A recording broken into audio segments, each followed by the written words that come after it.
Let's give them some business. Do it. In the world of business, now, while the White House has floated reopening parts of the economy by May the 1st, that target date, quotes, may be a bit overly optimistic. That according to Dr. Anthony Fauci, and he's in charge. Speaking to the Associated Press, the leading infectious disease expert admitted that COVID-19 testing that is efficient is what we really need, and we're not there yet in the world of testing. More testing is what we need. And rather than lifting the social distancing rules all at once, Fauci believes it can be done on a rolling basis over several weeks in different parts of the country. Now, I would think that would mean that, if your city has no cases in the middle of America somewhere, then you might open sooner than New York City or Washington State or Louisiana. That makes sense. Yeah. It does. That's common sense right there. Absolutely. And we're going to have to use, since this is unprecedented, we are going to have to use a lot of common sense doing this thing, and it is going to have to be really, really gradual. Now, Dr. Mark Escott's with Austin Travis County Public Health, he wants you to wear a mask. It's now mandatory in Austin and Travis County when you're outside in a public place. He says, one, we need to do it now and get used to it, because even in the slow roll of opening businesses, the wearing of a mask in public places is going to continue. Just because the business is open doesn't mean the order to continue wearing a mask is going to end. It's something we will continue to use for weeks on end as we ramp up those businesses over the next many, many weeks, once we figure out when that's going to be. So everybody learn how to eat food with a mask on. Well, you can pull it down and eat your food. Yeah, that's obvious. There's going to have to be exceptions because restaurants have to open, and so they're going to have to figure that one out. Well, you may have to wear that mask inside the restaurants. Yeah. You may have to wear the mask as you're sitting there in the chair, but when it comes time to eat, you can slide it down to eat. There you go. When you're chewing, you got to do what you got to do. Now, in the world of business, it seems like, it's been years, since we started this social distancing thing, and we're getting a little bit stir-crazy, cooped up at home, but there's something that families can do. Check this out. This is a great story. Good friend of mine, Darren Spahn of Pinball's Arcade, getting really creative to get some fun in your home. KVUE News has a really good story on this. Basically, times are tough, and we close like other businesses, he says, and we're trying to make do with what we got, doing the best we can, and they're renting out arcade games. Yeah. They will bring the game to you. That's cool. He says, we used to take them out of the arcade, set them up elsewhere for corporate events and things like that, so now we're taking it to houses where people are renting them for days and maybe even a month on end. But now we've changed, he says, to a weekly and monthly rental where you can pick up the video game of your choice. They sanitize it. They can bring it to your home for a week or for a month so that you and your family can play. Or a lifetime. Now, in order to prevent the possible spread of the coronavirus, Pinballs is taking all the steps to make sure, the delivery crews are safe and everything's disinfected. They have very strict requirements, he says. They clean off the machines. They re-clean them. The tech team that brings them out, they wear masks. They wear gloves.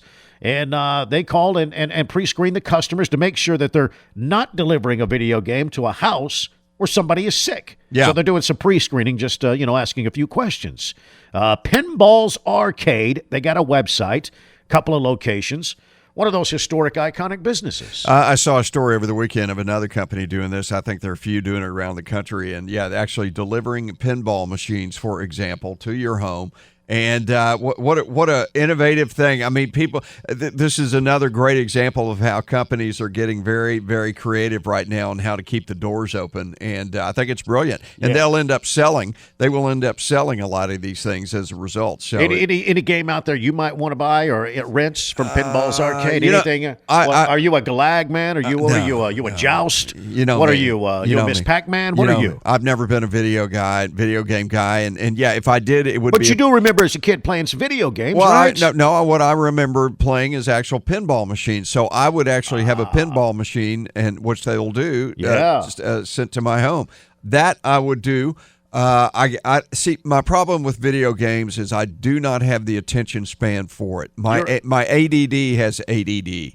Yeah. So I cannot focus long enough to do it. You're a pinball machine. You're old school pinball. Because there's a lot of blinking lights, and you know me, if they're blinking lights, they got me. Didn't the Who write a song about you? I think they did. Yeah, I was the inspiration. Yeah, there you go. Changed it to Tommy. There you go. Listen, 6:23 here on the Todd and Don Show. Interesting story. We brought it up a few days ago. But there's an update now on the United States may be facing a meat shortage in grocery stores. But you can still buy meat directly from small farmers and restaurant suppliers, of course. But this is a pretty interesting story in the Business Insider. Yeah, the U.S. will likely see a shortage of meat in grocery stores soon. Meat processing plants have been forced to close unexpectedly as some workers have, come down with COVID-19. Now, even though grocery store meat shelves may become sparse, there's still plenty of ways to get large quantities of high-quality meat. Restaurant suppliers, local farms, rancher coalitions, and direct consumer meat websites are also likely to be affected by the supply chain issue than conventional grocery store meat brands out there. So heads up out there on that. But the good news is you'll have toilet paper again. You'll have toilet paper again. Yeah. And, I don't want to, instill fear and make the lines get even longer at H-E-B this morning just because they hear this story, but it's something to think about.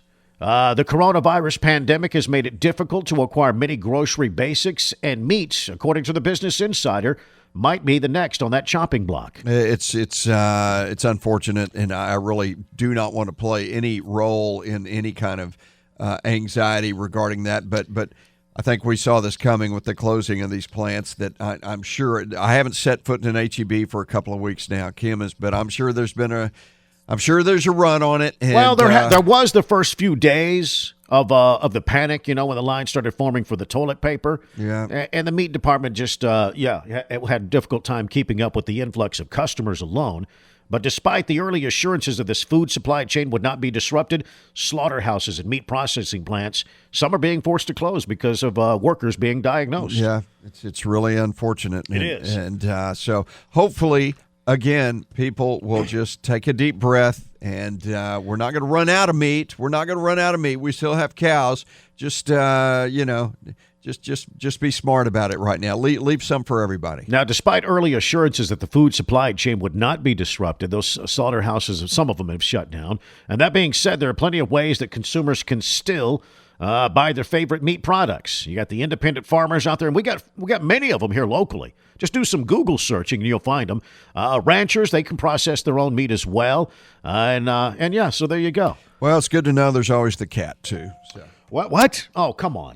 Come on. If it gets that bad. You got meat in your freezer? We got a good. Yeah, we have some meat in the freezer, but it's not in the inside freezer or the outside freezer? In the inside freezer. Yeah. But it's not like we've got a year's supply or anything. But yeah, we're okay. Yeah. We got chicken and turkey and beef and what have you. Yeah. But it's just we got the axis, we got the whitetail. We got some moose. We got some alligator in there in the freezer in the garage. Wait a minute. We got a buffet of stuff, man. I might even have a couple of rabbits in there too. You can look me in the eye and say you have moose. A little bit.